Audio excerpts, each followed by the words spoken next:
Naam, tukirejelea taarifa ambayo inatoka katika mahakama ya juu ambayo inaendelea hivi sasa kuhusiana na kesi dhidi ya Jaji Rawal na Tunoy ambao wamepinga uamuzi uliotolewa na mahakama ya rufaa kuhusiana na umri wa kustaafu kwao. Hivi sasa tunaungana na wakili kwa njia moja kwa moja akiwa katika studio zetu katikati mwa jiji la Nairobi, wakili Danstan Omari. Asante sana kwa kufika katika studio zetu. Tueleze kujiondoa kwa majaji Smokin Wanjala na Mohamed Ibrahim kuna maanisha nini kwa kesi hii hivi sasa?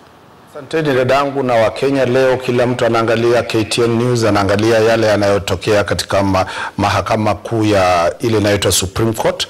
Jambo la kwanza ambalo ningearifu Wakenya ni kwamba lile linalojadiliwa leo, lile linaamuliwa leo ni masuala matatu. Je, Omtata Okiya ameuliza kwamba wale majaji hawawezi kaa pale kwa sababu wote wana mushkil katika ile uamuzi katika ile kesi. Pili, kuna wale wanaosema kwamba Chief Justice alifanya makosa kwa kurudisha tarehe kutoka tarehe 24 mwezi wa 6 hadi tarehe ile ambayo kesi ilikuwa kusikizwa tarehe 2. Kwa hivyo hayo ndio masuala mazito ambayo yanazungumziwa.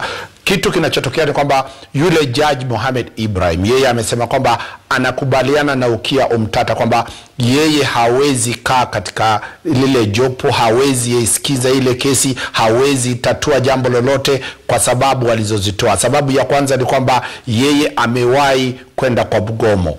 Pili, yeye amewahi kusema kwamba ule wakati wa kustaafu wa judge lazima uwe ni miaka 74. Kwa hivyo kwa sababu zile mbili haoni kwamba akikaa pale huenda akatoa uamuzi ambao utakubalika na wengi, ambao utakuwa ni uamuzi ambao haujaegemea upande wowote. Kwa sababu ile amesema ana conflict of interest, kwa hivyo amejiondoa.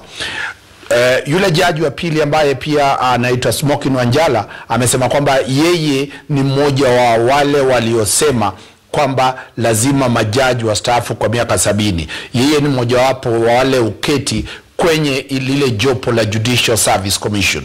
Kwa hivyo iwapo atakaa pale na aweze kuamua ile kesi, basi itakuwa kwamba yeye atakuwa ana mawazo ambayo yamejulikana kabla ya kuamua ile kesi. Pili, amesema kwamba amewahi zungumza na yule Judge Rawal, amewahi kuzungumza na yule Judge Tunoy katika kikao chao wale wanamoketi pale, na amewaambia kwamba yeye kwa maoni yake anaonelea kwamba mwaka wa kustaafu wa majaji ni mwaka 70. Kwa hivyo kwa sababu zile yeye pia amejiondoa.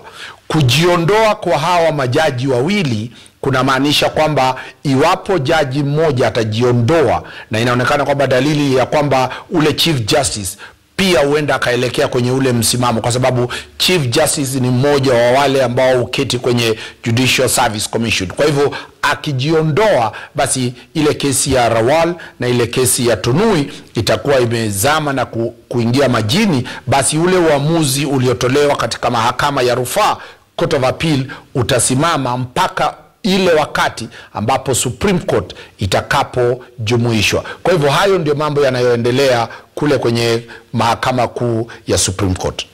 Asante sana wakili Danstan Omari hapo akiwa anatueleza ni kipi ambacho kinatarajiwa sasa wakati ambapo majaji wawili tayari wamejiondoa kutokana na kusikiza kesi hiyo, na kutueleza sasa yale ambayo atakayojiri baadaye.